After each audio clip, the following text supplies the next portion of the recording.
Hey guys, Indy Pride here, and as we head into a new week with a lot of fresh content on the way, we're revisiting a matchup that I don't think I've ever actually played on my channel before. In fact, the last time I pitted these two factions against each other might have been in the Halloween Ever-Chosen Invitational a year ago with the Vampire Coast. And in that game, Norscan War Mammoths gave me the business. My poor depth guard halberds got crumped, berserkers swore my lines, couldn't snipe out Wulfrik in time, and the undead felt the wrath of the dark gods. So Luthor of the tribe Harkon will share his crabs with the world today and seek vengeance for my defeat against Wulfrik the Wanderer. And anchoring my build is Luthor Harkon himself, riding a Deathstreak Terrorgeist. I think that's a really good option versus Norsca because you have free reign in the skies, essentially. There's nothing they can really do to burst or isolate you in the air unless they bring, like, 3 Manticores, which just isn't a good plan versus Coast.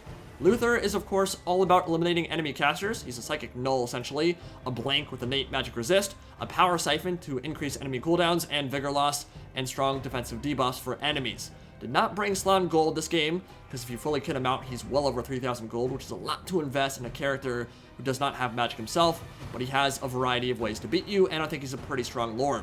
Got 2 Depth Guard, Lamprey's Revenge for the regen, and incredible resilience, really tanky, a lot of AP, and a Bloated Corpse, which costs 75 less gold on this patch now. Only 425 to field, makes it a lot easier to get your money's worth out of them, and a captain with Vangeist's Revenge and hand cannons in the front ranks. Trying something new with those blunderbusses in the front that can be really good for shutting down rush factions because they knock entire units over with their volleys. Really slows down their approach for stuff like berserkers and marauders, pretty useful. And they murder single entities at close range. But on the other side of the field, march the barbarians of Norsca. Final Transmutation, Lore of Metal caster, overcast that into a big old blob and things will melt away. And 2 Norscan War Mammoths, one of them mounted by Wulfrik the Wanderer. Now, War Mammoths did receive some hefty nerfs in this patch, minus 700 health, minus 2 melee defense, and plus 200 cost. I'm not sure why Duck felt like smacking them with the nerf stick quite so hard. And it's a lot. Norsca really didn't come out super hot at the other end of the Empire Undivided update, but we'll have to deal with it. I don't think that those nerfs are going to make that a useless unit any way, shape, or form. They're still going to be strong, but that was a hefty smack in the ass, and I'm not sure they really enjoyed that. So what we're going to see here are Norscan Javelins zoning out Luthor Harkon, and this is really smart. He's got 3 of those jabs, and each of those will be near the Mammoth, and make sure anytime Luthor Harkon gets near, bunch of bonus for large jabs will get thrown his way and try to pincushion him anytime he gets near. So anytime he decides to try to get close, his flintlock pistol does not actually outrange those jabs. He will get shot up. Now, it is a Terrorgeist. It has a small hitbox. It can dodge a lot of those shots, so it's not a huge deal there, but still going to be a very useful tool for zoning him out. Final Transmutation going down, that is not worth it. I'm going to say right now, you do not want to be casting that on Luthor Harkon, especially at the start of the game.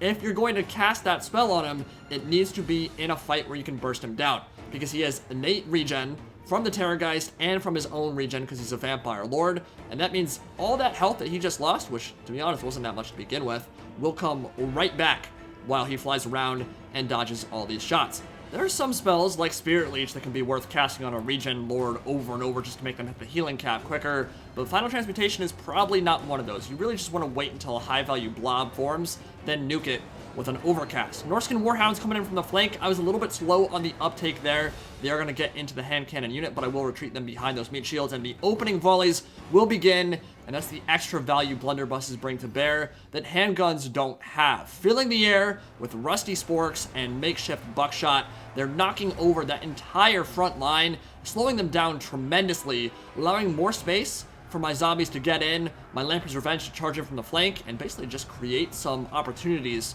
for some flanking and rear charges. And look at the damage done to those marauders in the front ranks there. I mean, handguns would not have done anywhere near that much. They're already routing. Luthor Harkon is starting to get some shots in on top of Wulfrik the Wanderer and his War Mammoth, but the Javelins are nearby and ready to zone him out. Norscan Warhounds are behind. Protecting my back line is going to be difficult, and War Mammoths are charging through and knocking zombies around, and that's going to be a brutal charge. And already that thing is up to 50 kills, decimating those zombie halberds. And yeah, they're halberds. They're bonus versus large. They are AP. At the end of the day, they are zombos. They have less health now, and they're going to die real quick. Bloated Corpse getting in there, and seriously, if you were worried at all about whether or not CA would be able to do Nurgle justice in Warhammer 3, just take a look at Bloated Corpses. There's your answer. They are disgusting. Swollen lymph nodes and all that jazz. Rotfather very pleased with them. And Vangeist's Revenge ripping through this entire flank of Norskins,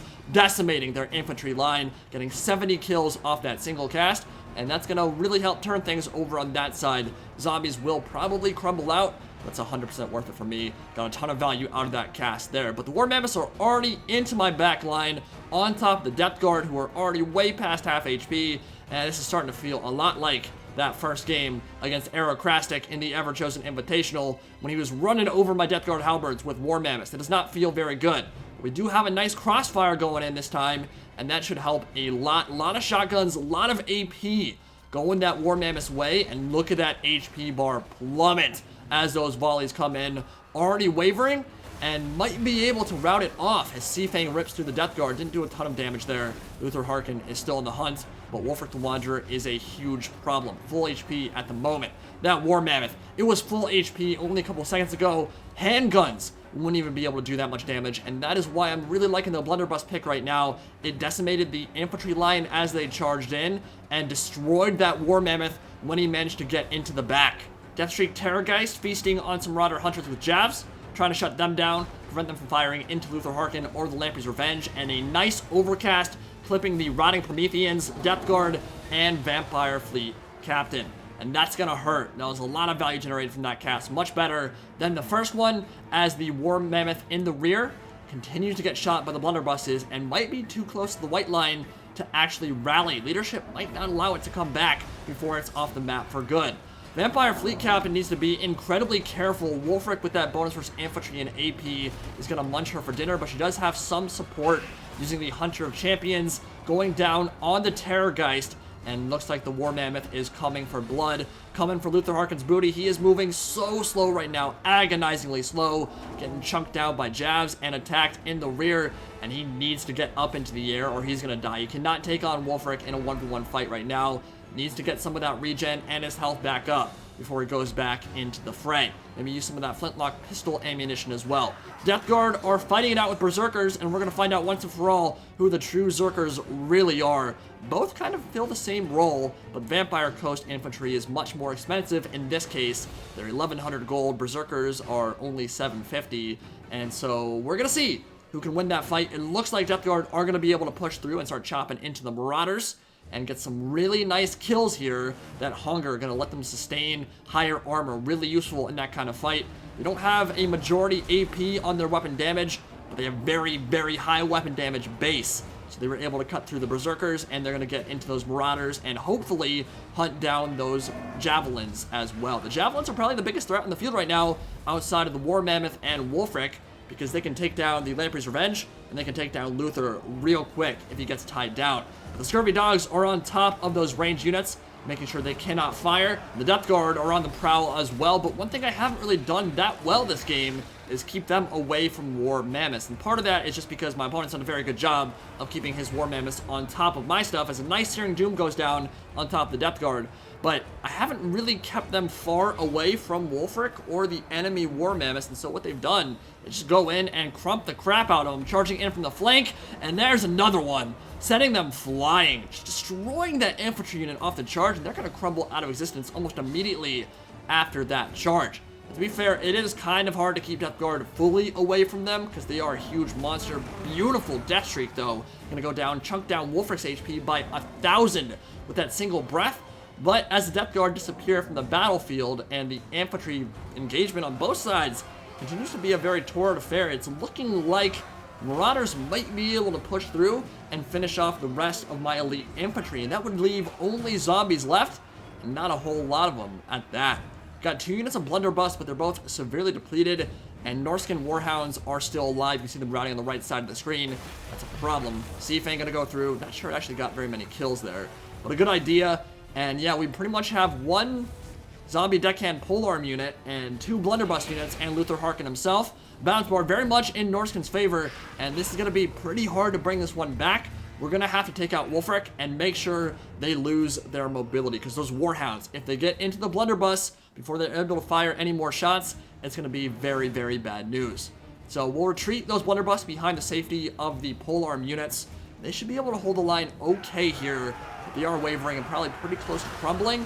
they need support from Luthor at the moment. But the problem is the Norscan Warhounds just came back, and now they're going to be licking their lips with anticipation, ready to charge into all those rotting corpses. And as Luthor lands on the field, Wulfrik the Wanderer coming over with Hunter of Champions again, slowing him down like crazy. Needs to get away, but agonizingly slow retreat. One more attack into Luthor could be enough to finish him off, but those Blunderbuss volleys did so much damage to Wulfrik and the War Mammoth, and now Luthor, he just says, okay, screw this. Why run away? I think I can beat you. I think I can take you in a duel now. Turns around, Deathstreak Terrorgeist chomping into the flank of the elephant. It will collapse, and Wulfrik the Wanderer is dead, done, and dusted, out of the fight for good, and that's a big swing. There's still a lot of work left to do. All my zombies are crumbling out of existence now. Luthor into the Marauder Hunters with jabs. Should be able to tear out them pretty quick, but the Norscan Warhounds just charge into my Blunderbuss unit, and they're going to disappear. They're gone now. Charging again. Looks like they might rout. Luthor is on slivers of HP. The polearm unit, slivers of HP, but both sides are completely tattered at this point. Very little on this field for both sides, but Luthor is without question the most terrifying and powerful unit left on the field, and he is regenning. He has not hit that healing cap yet, which is a really big deal. Correct me if I'm wrong, but I think Luthor Harkon is one of the only lords in the game that has double regen. As in, his Terrorgeist gives him innate regen, and his own Vampire Lord status gives him regen as well, and those stack together. So his health regen is much quicker than the majority of other lords in the game, and that means he can go from relatively low HP back up to half or full pretty quick. Terror route on those jabs, and the Sorcerer coming over to attack, and that is not a fight he wants to take, but he has to take it because all his other stuff is running from the field. He has to go 1v1 here. A couple lucky attacks in could be enough to finish it for good, but it's not going to be able to because Luthor on top of that bat, that bonus was large, that AP, he is a much stronger duelist than a Shaman Sorcerer for Norsca ever could be, and that is going to seal the deal. That will be the end. One final Blunderbuss volley coming in, and Luthor Harkon manages to take the field and clutch it out barely with slivers of health left. One more Death Streak will destroy one unfortunate Norscan there. There's only one guy who died in that unit right at the end. And yeah, he's missing the top half of his body. It's not a way to get ahead in life, my friend. But yeah, that is going to be the end of the game. And that was a very interesting one. I think I might have accidentally said Deathstreak Terrorgeist had bonus for Sludge there at the end. He doesn't. He has better melee attack and better weapon damage. That's what he trades off. He does not have the bonus for Sludge that regular Terrorgeists have. Slightly different unit, slightly different role, but still, ton of AP, and Luthor Harkon is a blood dragon after all. He is a powerful duelist. Shaman Sorcerer was going to have to get really lucky on those attack rolls if you wanted to beat Luthor in a 1v1 fight. Now, in that game, I feel like I used Luthor pretty well. There were a couple times where I probably got a little bit overzealous and got really close to having him murdered by Wulfrik from behind when the Hunter of Champions debuff goes down. But overall, felt like he was used relatively well. The Depth Guard, maybe not quite so much. One of them got 40 kills. I think that I spent too much time even being remotely near those mammoths. I needed to make an active effort to move them further away and just go after the jabs and the infantry. It can be hard to run away from mammoths because they're actually pretty quick, but Depth Guard have some mobility there. I think that I spent too much time attacking Wulfrik in the rear and surrounding him with Depth Guard and stuff when I really shouldn't have clicked attack orders with them whatsoever. You're not going to get any value generated there. Just send them anywhere else and they're going to do a lot more for you. And so those Depth Guard weren't wasted, but they weren't used as well as they possibly could have been. Scurvy Dogs, though, 124 kills. Incredible unit for the price. I mean, seriously, can you think of a more cost-effective unit in Total War Warhammer 2? It's pretty hard to think of another one. They're so good for running down archers and range units and light armor stuff. The Blunderbusses were pretty good this game, and the Bloated Corpse actually got some value in it as well. So that was pretty fun. I think the Mammoths were used pretty well, but he got a little bit out of position with that first Mammoth. Got caught in a brutal crossfire between the two Blunderbusses, and that Mammoth got absolutely destroyed. But the Javelins were impressive that game. Honestly, they zoned out Luthor pretty well, made sure that he couldn't sit on top of either Mammoth with the flintlock pistol, and overall, it came down to a very, very close game. GG to my opponent. Thanks for watching. Peace out.